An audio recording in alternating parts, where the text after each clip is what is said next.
Hello everyone and welcome back to Football Forecast, and in today's video I'm going to be giving my Premier League prediction for every game in Game Week 8 as well as previewing it. If you enjoyed this video, it'd be great if you could head over to the YouTube channel and subscribe. Before we get into the first game, Nottingham Forest Chelsea, I'm not sure if Ange Postecoglou is going to be in charge. As of recording, he has not been sacked yet. Would I sack Ange Postecoglou? Yes. I don't think he's good enough. I think it was a crap appointment from the start and they've really mucked up Nottingham Forest.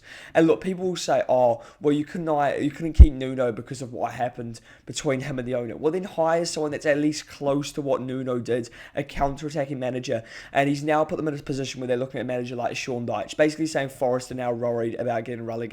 So now looking at the game, and I think a key moment in this game, assuming that Ange Postecoglou will still be the Forest manager, that's what I'm going to do for this prediction, is the injuries. The injury situation for Chelsea is pretty dire. Forest has some potential injuries out, maybe Zinchenko, maybe Douglas Luiz, maybe Well, in fact, we know Ole is out, but Chelsea is where the real injuries are.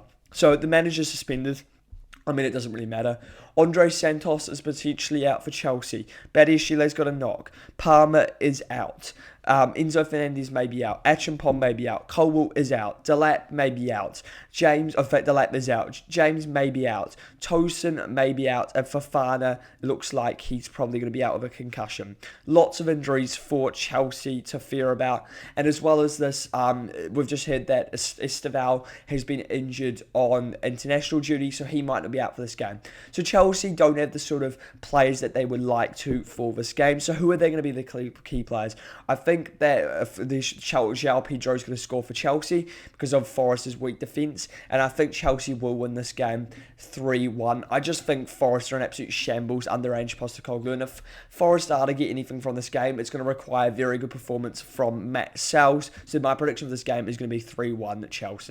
So on to Brighton Newcastle, and I think this has got the ability to be a very interesting game. If you look at sort of the team form so far going into this game, Brighton haven't really been at their best. They've been pretty inconsistent. They've been very good against the top sides though, winning against Chelsea, winning against Manchester City, but then they've struggled against the lower sides, getting a draw against Wolves and getting dropping points to Fulham on the first day, dropping points to Everton. But then against the stronger sides, they've impressed more, even getting a win against getting a draw against Spurs as well. If you look at Newcastle have started to pick up their form. I mean, Union Saint-Gilloise was a very good performance. I mean, Nottingham Forest, everyone seems to be beating on Forest right now, so it's not a very impressive result. And this has got a challenging game, I think, for Newcastle. If you also look at their injury concerns, Webster, and injury concerns for Newcastle, Jacob Ramsey, Lewis Hall, Livramento and Wissa are all potentially out. Hall and Livramento look guaranteed to be out, and that's got some concerns at fullback. Maybe it'll probably be Dan Burn and Trippier, and maybe that's something that I think Minter can expose is Dan Burn on that right hand side. And you know what? I think Brighton are going to expose this. I think Brighton are going to win this game 2-1. They've been better against the better sides on the counter attack, and I can see a similar performance. So on to a massive game down the bottom of the table between Burnley and Leeds. And look, people will probably go to this game, oh, it doesn't matter. I really love these sort of games because this is an important game for both sides. Whoever wins this will be thinking, okay, we've got a chance of staying up. But whoever loses this, I think, will be in a position of frustration / lack belief. Who do I think really needs to win this game? I think Burnley need to win this game desperately. I think if Leeds can come out here with a point, they can just keep progressing. But I think either way, both sides should be feeling this game. This is a must win in terms of staying in this division. If you look at the results recently, they haven't been the best for either side. I think Leeds, though, can take a bit of credit in the fact that they've performed well in most of these games. In every game here, I think they deserve something from it. And that, for me, shows that Leeds know how not to lose. If you look at Burnley, I think Burnley have been pretty crap. They managed to get a draw against Forest. They played well in the Liverpool game. And they haven't actually been as bad as maybe I was expecting. I thought Burnley were going to be very much a team you just go every week they're going to lose. And I think they've performed in some games, especially that Sunderland game. And this is similar to Sunderland, actually. Against a team that's also come up. And maybe they'll be able to show their quality in this game. For me, though, I'm actually going to go with a draw. But 1-1 between these two sides. This, for me, feels like a draw game, considering that Leeds are very good at avoiding defeat, and Burnley, I think, have the ability to play well against these relegation sides. On to Crystal Palace, Bournemouth, two sides that have been actually very impressive so far this season. Sides that have lost key players over the summer. Bournemouth, basically their whole defence. Crystal Palace, they've lost Eberechi Eze, and they haven't really looked back despite these problems. Palace, though, have lost their avoiding defeat streak, which they had for 19 games, and they lost that to Everton. And I still think Crystal Palace, though, have enough quality to win this game. But Bournemouth are going to pose a threat. Bournemouth are very good on the counter. Antoine Semenyo is going to be a key in this game. And I think where Crystal Palace can hit them, though, is still on that counter-attack, because I think Bournemouth will probably control the game a bit more, probably have more position. But Bournemouth need to attack through the width. That's the key in this game. Use Semenyo. I think Ben Doak could be important in this game in terms of taking on your fullback. Maybe you play someone like a Ben Doak off the bench the last 30 minutes, because you need to attack the width. My team, Liverpool, made a massive mistake against Crystal Palace, and that's because we tried to attack through the centre in the first half and it never worked. Playing verts on the left basically meant that all we were doing was being able to play the ball through the centre apart from the right hand side, and we got sucked in, and that is what Palace do to you because they're so solid in the middle of the park. And I do think Palace are still good enough to get a result here, and I think despite losing to Everton, they'll continue to avoid defeat and winning games, and I'm going to go over 2-1 win for Palace. On to Manchester City Everton, in a game where I think most people expect Manchester City to dominate. And look, where I would have given Everton a decent chance in this game was the fact that they've got a great outball these days and Jack Grealish, but he is obviously unavailable for this game because he's currently on loan from Manchester City, so he's now not available to play this game, and that could cause Everton, I guess, problems in terms of lacking the outball. So I'd say that will automatically mean they'll be more on the defensive side of the game. Who can they bring in? Well, they've still got Lehman and Jai, who can carry a ball really well. They've still got Dewsbury Hall, who's good on the counter. And I think those are the two players that are really key for Everton this game. They've got to use them. In terms of that midfield, Idrissa Gana Gueye is going to have to make lots of tackles. If Jared Brantthwaite's back, that automatically gives them a way higher chance. Jared Brantthwaite and James Tarkowski as a partnership is very difficult to break down. And I think Everton are going to stay solid for as long as they can. And I think that will be the game plan. Where I thought they were good against Liverpool was the second half, where they had a bit more of a go. And I would like to see Everton do that, have a bit more of a go against Manchester City.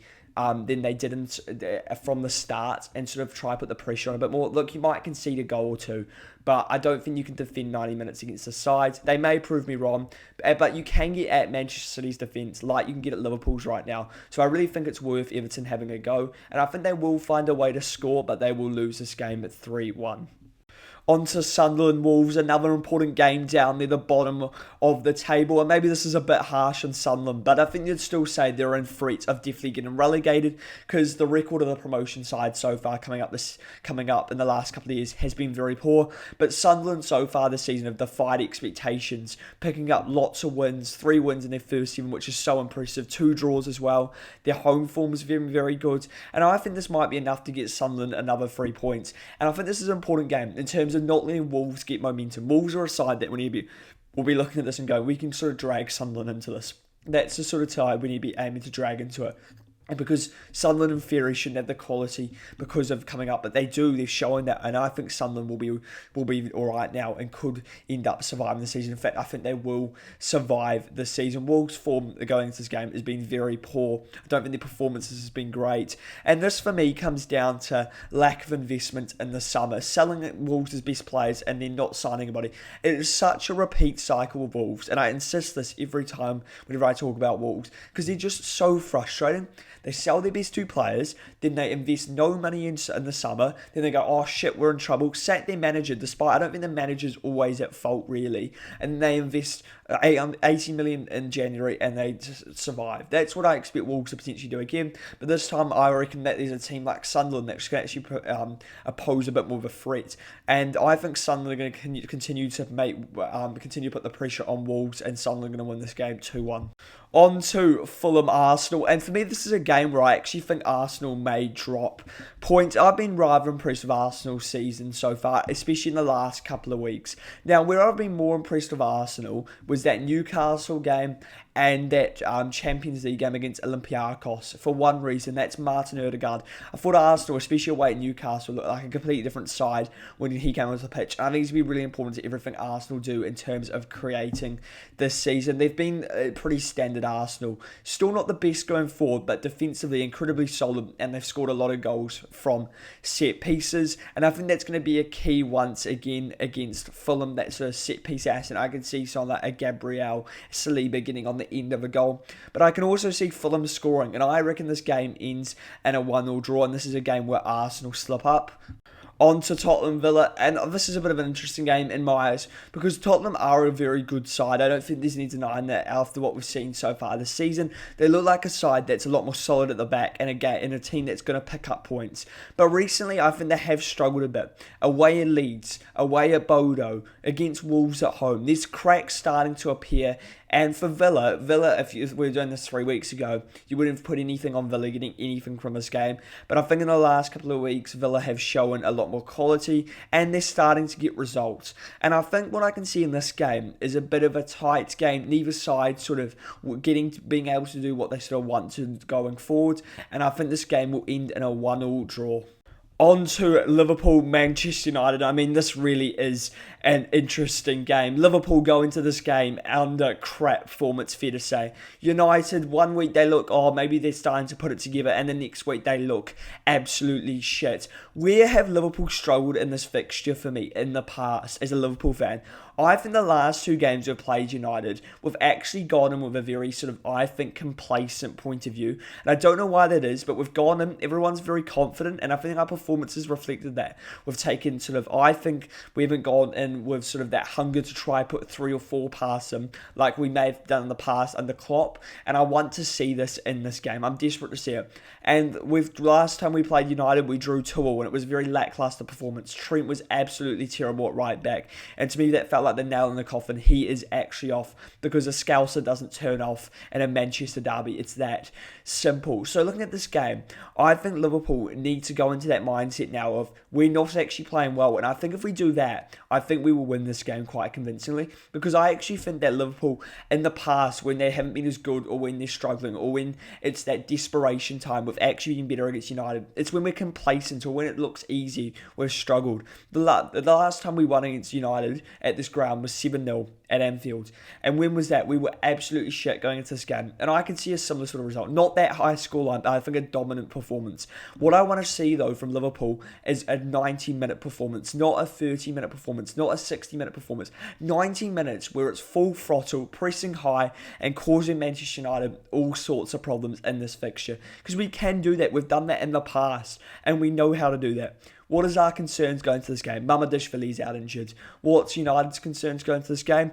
Well, Martinez is out. I know he's back in training, but he's not going to be available with a cruise ship straight away. So Alisson's the key injury, I think, for both sides of the way. That could stop United scoring.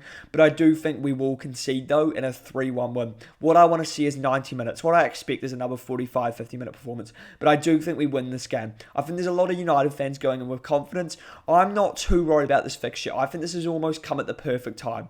But this is very defining, I think, for our season. If we come out of here with not a win, I think everyone is an absolute panic station. Because the media has, I think, sort of overreacted to the problems at Manchester United. So naturally, if you lose to them or you drop points to them when you're expected to be winning against them easily, everyone else is going to overreact. But I still think we have enough to get this done. Let's go do this, Reds. On to the final game of the weekend between West Ham United and Brentford. And I think this is the first game that you go in saying West Ham should probably expect to get something, and I think the fans will definitely demand the win for Nuno. Where did Graham Potter go so wrong so wrong for West Ham? It was in these sort of games at home at the London Stadium they struggled so much. It's so important to get the home fans on side, especially at a club like West Ham where I think they're very divisive. When West Ham are playing well and when they support what's going on, there's some of the best fans in the Premier League. I think there's no doubt about that. Some of the best fans in England. But when it's going wrong, you can definitely tell. And look, that's football fans for you. But I think it's especially evident with a club like West Ham, and that's because they're devoted and a very passionate fan base. And that's good for football. You want fan bases like that. So it's absolutely key that Nuno gets them on side. He needs 3 points in this game. Now, do I think he'll get 3 points in this game? I actually do. I think West Ham are going to win this game 2-0. Why? Because I'll go 2-1. I think Brentford will probably score from a set piece because of how weak West Ham, I think, will still continue to be on this. Why? Because I think Brentford haven't travelled particularly well this season.